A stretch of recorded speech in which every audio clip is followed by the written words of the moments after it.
అందరికీ. మనం ఆంధ్రప్రదేశ్ చరిత్ర నిపుణ పబ్లికేషన్స్ అనేవి చదువుతున్నాం కదండి. 7 డేస్ ఛాలెంజ్ అనేది తీసుకున్నాము. అందులో డే 5 అనమాట. ఈరోజు ఏం చదివాను అనేది చెప్పని ఈ వీడియోలో చెప్పబోతున్నాను. బుక్ ఎవరు రాశారు అంటే జోగినాయుడు బుక్ అనమాట. ఇది ఆంధ్రప్రదేశ్ చరిత్ర. యాక్చువల్గా నిన్న రక్షాబంధన్ అవ్వడం వల్ల నాకు చదవడం అనేది కుదరలేదండి. అంటే ఫ్యామిలీ టైం కదా. సో నేనైతే నిన్న హాలిడే తీసుకున్నాను చదవడానికి. సో చదవాల్సిన ఏ పోర్షన్ అయితే ఉందో ఆ పోర్షన్ నేను ఈరోజు చేశాను. సో అంటే ఈరోజు డే 5 అనుకుని చెప్పని ఈరోజు చేశాను అనమాట. వాటిని మీకు చెప్పబోతున్నాను. 5లో ఏం చదివాను అంటే కుతుబ్ షాహీన్లు అండ్ 1885 నుంచి 1947 మధ్యలో ఆంధ్రాలో జాతీయోద్యమ వ్యాప్తి విస్తరణ పరిణామం, అందులో మితవాద యుగం, వందే మాతర ఉద్యమం, వీటి గురించి అయితే ఈరోజు పోర్షన్లో నేను కంప్లీట్ చేశానండి. ఫస్ట్ టాపిక్ కుతుబ్ షాహీన్లు. ఇందులో రాజకీయ చరిత్ర, సాంఘిక పరిస్థితులు, మత పరిస్థితులు, ఆర్థిక పరిస్థితులు, పరిపాలన విధానం అయితే చూశానండి. అండ్ సాహిత్యం, లలిత కళలు వచ్చేసి చాలా వాస్ట్గా ఉందండి. అంటే చాలా కవులు అండ్ రచనలు ఉన్నాయి. సో అందుకని చెప్పని దీన్ని తర్వాత చూద్దామని చెప్పని స్కిప్ అయితే చేశాను. రిమైనింగ్ టాపిక్స్ అన్నీ ఈరోజు కంప్లీట్ చేశానండి కుతుబ్ షాహీన్కి సంబంధించి. ఇక్కడ చూడండి, కుతుబ్ షాహీన్లు 1512 నుంచి 1685 వరకు రూల్ చేశారనమాట. ఇక్కడ వాళ్ళకి సంబంధించిన ఇన్ఫో అయితే ఇచ్చారు. రాజధాని గురించి, స్థాపకుడు, అధికార భాష, వీటన్నిటి గురించి ఇచ్చారు. దాని తర్వాత ఇక్కడ సాహిత్య ఆధారాలు ఇచ్చారండి కొన్ని. అండ్ దాని తర్వాత నుంచి కింగ్స్ స్టార్ట్ అయ్యాయి అనమాట. కింగ్స్ అనేవి ఆర్డర్లో గుర్తుపెట్టుకోవాలండి. అండ్ ఈ కింగ్స్కి వచ్చేసి కరెక్ట్గా ఆర్డర్లో కింగ్స్ అనే వాళ్ళు వచ్చారనమాట. అంటే ఇక్కడ 43తో ఈ కింగ్ రూలింగ్ ఎండ్ అయితే నెక్స్ట్ 43 తర్వాత నుంచి వచ్చారనమాట. సో ఆర్డర్లో ఉన్నాయి కాబట్టి ఈ కింగ్స్ అనేవాళ్ళు ఆర్డర్లో మనం గుర్తుపెట్టుకోవాలండి. దాని తర్వాత ఇక్కడ పరిపాలన విధానము ఇవన్నీ చూశాను. అండ్ ఇక్కడ ఇంపార్టెంట్ ఏంటంటే అధికారులు అనమాట. మెయిన్గా కుతుబ్ షాహీన్ కాలం నాటి అధికారులు, వీరందరూ ఇంపార్టెంట్. నెక్స్ట్ పరిశ్రమలకు వచ్చేసి ఇక్కడ ఈ పరిశ్రమలు ఏవేవి ఏరియాస్లో ఉన్నాయనేవి కూడా చాలా ఇంపార్టెంట్ అండి. నెక్స్ట్ సాహిత్యం అయితే నేను స్కిప్ చేశాను. అండ్ నెక్స్ట్ వచ్చేసి సాంఘిక పరిస్థితులు. అండ్ లాస్ట్లో విదేశీ యాత్రికులు. వీటి గురించి అయితే నేను ఈరోజు షార్ట్ నోట్ ప్రిపేర్ చేసుకున్నానండి. అది నెక్స్ట్ వీడియోలో నేను అప్లోడ్ చేస్తాను. అండ్ ఇక్కడ చూసి ఐరోపా వారి వర్తక స్థావరాలు ఎక్కడెక్కడ పెట్టుకున్నారు అండ్ ఎవరెవరు పర్మిషన్ ఇచ్చారు అండ్ ఎప్పుడు ఫస్ట్ ఎవరు వచ్చారు, లాస్ట్ ఎవరు వచ్చారు. ఎందుకంటే కుతుబ్ షాహీ కాలంలోనే మనకి యూరోపియన్స్ అనేవాళ్ళు ఆంధ్రాలోకి వచ్చారనమాట. సో ఇదండి కుతుబ్ షాహీన్లు. ఫస్ట్ పోర్షన్ కంప్లీట్ చేశాను. ఇలాగా ఆంధ్రదేశం మొత్తాన్ని 3వసారి ఏకం చేసి పాలించిన వారు ఎవరు అంటే కుతుబ్ షాహీన్లు. ఫస్ట్ వచ్చేసి శాతవాహనులు, రెండవ వారు వచ్చేసి కాకతీయులు. అదే తెలుగు మాట్లాడే ప్రజలందరినీ ఏకం చేసి పాలించిన వారు ఎవరు అని అడిగితే ఫస్ట్ వచ్చేసి కాకతీయులు, సెకండ్ వచ్చేసి కుతుబ్ షాహీన్లు. సో ఆంధ్రదేశాన్ని 3వసారి ఏకం చేసి పాలించారు.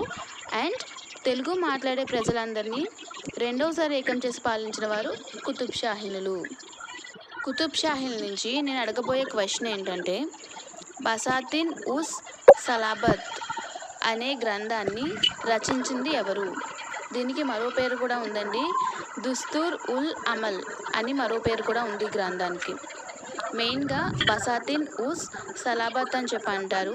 ఈ గ్రంథం కుతుబ్ షాహీన్ల పరిపాలన విధాన్ని అండ్ డక్కన్ గోల్కొండ కేంద్రంగా చేసి కుతుబ్ షాహీన్లు ఎలా పరిపాలించారో వీటన్నిటి గురించి ఇన్ఫర్మేషన్ ఇస్తుందన్నమాట. గ్రంథం బసాతిన్ ఉస్ సలాబత్. మీకు కనుక ఆన్సర్ తెలిస్తే కమెంట్ బాక్స్లో కమెంట్ చేయండి. అండ్ కుతుబ్ షాహీన్ల కాలంలో బంగారు నాణాలని ఏమని పిలిచేవారు? డిఫరెంట్ రాజ్యాలలో నాణాల పేర్లు అనేవి చాలా ఇంపార్టెంట్ అండి. ఇందులో నాకు డిఫరెంట్గా కనిపించింది ఈ నాణం పేరు, అంటే బంగారు నాణం పేరు. సో అందుకే మిమ్మల్ని క్వశ్చన్ కింద అడిగాను. ఎవరికైనా కానీ నేను అడిగే క్వశ్చన్స్ తెలియకపోతే కనుక ఒకసారి గూగుల్ సెర్చ్ చేసి చూసుకోండి. దానివల్ల సెర్చ్ చేసి చూడటం వల్ల మనకి ఇంకా బాగా గుర్తుంటుంది. అంటే మనం సెర్చ్ చేసి తెలుసుకున్నాం కదా, సో దానివల్ల మనకి ఇంకా మెమరీలో ఎక్కువ స్టోర్ అయి ఉంటుందన్నమాట. అండ్ వన్స్ చదవడం అనేది కంప్లీట్ అయ్యాక 1-2 రీడింగ్స్ అయ్యాక ఎంసీక్యూస్ అనేవి చేయాలండి. ఇప్పుడు నేను ఈ 7 డేస్ ఛాలెంజ్ అయ్యాక మ్యాక్సిమం ఎంసీక్యూస్ అనేవి చేస్తాను. ఎందుకంటే ఎంసీక్యూస్ చేయడం వల్ల మనకి ఇంకా బాగా గుర్తుంటాయి అండ్ ఎక్కడెక్కడి నుంచి ఏ టైప్ ఆఫ్ క్వశ్చన్స్ అడుగుతున్నారు అనేది తెలుస్తుందన్నమాట. So MCQs and previous year questions అనేవి మోస్ట్ ఇంపార్టెంట్. అండ్ విదేశీ యాత్రికుల గురించి వచ్చేసి క్వశ్చన్ ఏంటంటే, దేవ్నాథ్ అనే విదేశీ యాత్రికుడు ఏ దేశానికి చెందినవాడు? అంటే దేవ్నాథ్ ఏ దేశ యాత్రికుడు? షాహిల్ కంప్లీట్ చేసేలోకి నాకు చాలా టైం పట్టేసిందండి. నెక్స్ట్ పోర్షన్ వచ్చేసి 1885 నుంచి 1947 మధ్యలో జాతీయోద్యమ వ్యాప్తి, విస్తరణ, పరిణామం గురించి చూశాను. అందులో మితవాద యుగం అండ్ వందే మాతర ఉద్యమం గురించి చూశాను.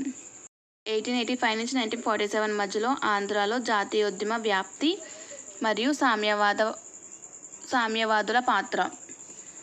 నెక్స్ట్ ఇక్కడ ఆర్డర్లో ఇచ్చారండి. 1885 నుంచి 1947 వరకు ఏం జరిగాయో, అంటే ఇండియాలో ఏం జరిగాయో అవన్నీ ఇచ్చారనమాట. ఇప్పుడు ఒక్కొక్కటిగా మితవాద యుగంలో ఆంధ్రాలో ఏం జరిగింది అనేది ఇక్కడ ఇచ్చారనమాట. మద్రాస్ నేటివ్ అసోసియేషన్ అనేది స్టార్ట్ అయింది. దాని తర్వాత మద్రాస్ మహాజన సభ అనేది స్టార్ట్ అయింది. తర్వాత ఇక్కడ కాంగ్రెస్కి సంబంధించి కొన్ని ఇంపార్టెంట్ ఇచ్చారు. తర్వాత జిల్లా సభలు అనేవి స్టార్ట్ అయ్యాయి. తర్వాత వందే మాతర ఉద్యమంలో ఆంధ్రాలో ఏం జరిగింది అనేది అయితే ఇచ్చారు. నేను ప్రజెంట్ స్వదేశీ ఉద్యమం ఆంధ్ర దేశ ప్రభావం వరకు చదివాను, అంటే పై వరకు చదివాను ఇక్కడ. నెక్స్ట్ అనేది రేపు స్లాట్లో వేసుకుంటానండి.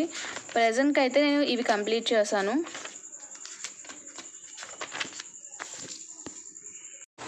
మితవాద యుగం అనేది 1885 నుంచి 1905 వరకు జరిగిందండి.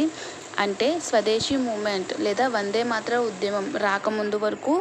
అండ్ ఐఎన్సి స్టార్ట్ చేసింది ఏ ఇయర్లో స్టార్ట్ చేశారు? ఐఎన్సి 1885లో స్టార్ట్ చేశారు. అప్పటి నుంచి స్వదేశీ మూమెంట్ వచ్చేంత వరకు మధ్యలో ఏం జరిగింది అనేది ఆంధ్రాలో ఇచ్చారనమాట. అండ్ ఇక్కడ మెయిన్గా ఆంధ్రాలో మొట్టమొదటిగా జాతీయ ఉద్యమ భావాలను వ్యాప్తి చేసింది ఎవరు అంటే గాజుల లక్ష్మీ నరస శెట్టి గారు అనమాట. ఉద్యమకారులు వందే మాతర గీతాన్ని ఆలపిస్తూ బెంగాల్ విభజన వ్యతిరేక ఉద్యమాలను చేపట్టారు కాబట్టి వందే మాతర ఉద్యమం అని పేరు వచ్చిందనమాట. అదే దానికి స్వదేశీ ఉద్యమం అనే పేరు ఎలా వచ్చిందంటే వీరు విదేశీ వస్తువుల ఉపయోగాన్ని బహిష్కరించారు అండ్ స్వదేశీ వస్తువులు మాత్రమే ఉపయోగించాలి అని చెప్పని బెంగాల్ ప్రజలు నిర్ణయించుకున్నారనమాట.